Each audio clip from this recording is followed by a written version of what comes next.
Hello everyone, my name is Pankaj. आज मैं आपको बताने वाला हूँ एमबीबीएस अब्रॉड होता क्या है और एमबीबीएस अब्रॉड में एडमिशन कैसे लेते हैं। तो आप देखिए, एमबीबीएस आपका दो तरीके से हो सकता है। एक, आप इंडिया में नीट में कट ऑफ पार करके 500, 600, 700 आपके रेस्पेक्टिव स्टेट के ऑल इंडिया रैंक लाके आप एमबीबीएस इंडिया में कर सकते हैं। दूसरा होता है आप इंडिया छोड़ के किसी भी कंट्री में करते हैं, उसको एमबीबीएस अब्रॉड बोलते हैं। बेसिक सी चीज है। अगर आप एमबीबीएस अब्रॉड में एडमिशन लेना चाहते हैं तो उसके कुछ क्राइटेरियाज होते हैं। जैसे आपका नीट है, तो नीट में हर साल एक स्कोर निकलता है, जैसे 150 क्वालिफाइड मार्क्स होते हैं, वो 150, 160, 140 और कैटेगरी वाइज होता है। अगर आप उसमें क्वालिफाइड होते हैं तो आप एमबीबीएस अब्रॉड में एडमिशन ले सकते हैं। नीट में क्वालिफाइड होना इसलिए जरूरी है क्योंकि जब आप इंडिया वापस जाते हैं एमबीबीएस कंप्लीट करके अब्रॉड कंट्री से, तो आपको एग्जाम देना होता है एफएमजी या नेक्स्ट।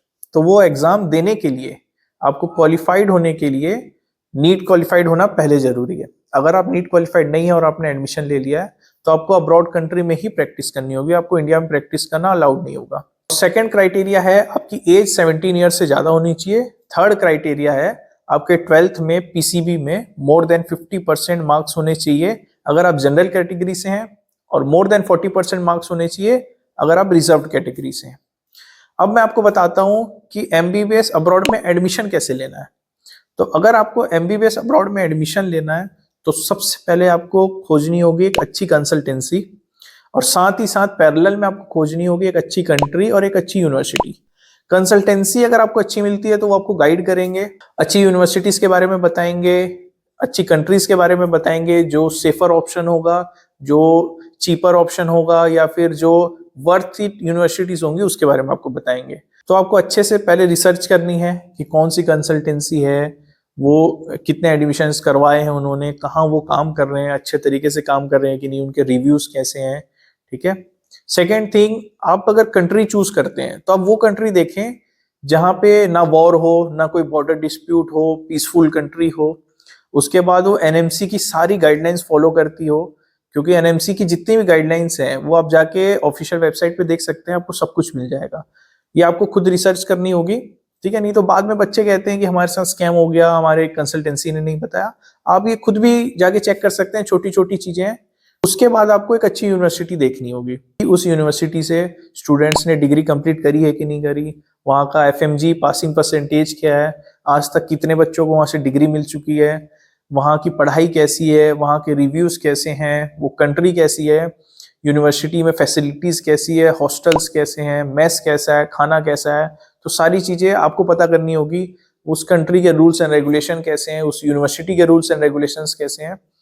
ये सब पता करने के बाद जब आपका डिसीजन फाइनल हो जाएगा कि किसी एक पर्टिकुलर यूनिवर्सिटी में एडमिशन लेना है, तब वहाँ का प्रोसेस स्टार्ट होगा। उस प्रोसेस में सबसे पहले आपके जो डॉक्यूमेंट्स होते हैं, पासपोर्ट है, 12th मार्कशीट है, नीट का सर्टिफिकेट है क्वालिफाइड वाला, उसकी सॉफ्ट कॉपी यूनिवर्सिटी भेजनी होती है। वो आप कंसल्टेंसी के थ्रू भेज सकते हैं। जैसे कि हम भी अब्रॉड कंट्रीज में एडमिशन कराते हैं तो आप हमारे थ्रू भी कर सकते हैं। आप उसके बाद जब आपके डॉक्यूमेंट्स यूनिवर्सिटी पहुंच जाते हैं तो वहां से आपको एडमिशन लेटर इशू हो जाता है।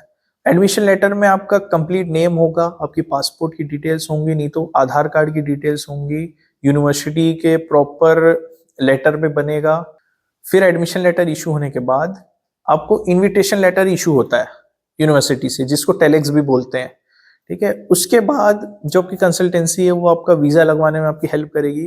फिर आपका जब वीजा लग जाएगा तब आप सेफली पूरे ग्रुप के साथ या इंडिविजुअली या अपने पेरेंट्स के साथ, जैसे भी जो भी सिचुएशन होगी उसके अकॉर्डिंग आप यूनिवर्सिटी के लिए ट्रेवल कर सकते हैं।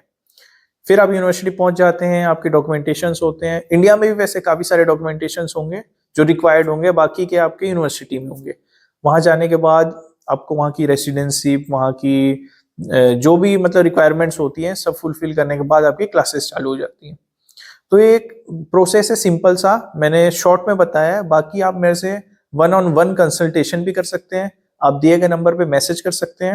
हम भी एमबीबीएस अब्रॉड में एडमिशन करवाते हैं, काफी सारी कंट्रीज में कराते हैं, काफी सारी यूनिवर्सिटीज में कराते हैं, और हम भी काफी ट्रस्टेड हैं। अगर आप चाहें तो आप हमें मैसेज कर सकते हैं। जो स्टूडेंट्स हमारे ऑलरेडी अब्रॉड में एडमिशन लेके पढ़ाई कर रहे हैं, आपकी सिटी से हो सकते हैं, आपके स्टेट से हो सकते हैं, आप उनसे बात कर सकते हैं। आप उनके पेरेंट्स से बात कर सकते हैं, अपने पेरेंट्स की उनके पेरेंट्स से बात करा सकते हैं। और अगर आपके सेम सिटी के हैं हमारे स्टूडेंट्स, तो आप उनके यहाँ जाके विजिट कर सकते हैं, आप उनसे भी वन ऑन वन बात कर सकते हैं। सारी चीज़ें ट्रांसपेरेंट रहेंगी।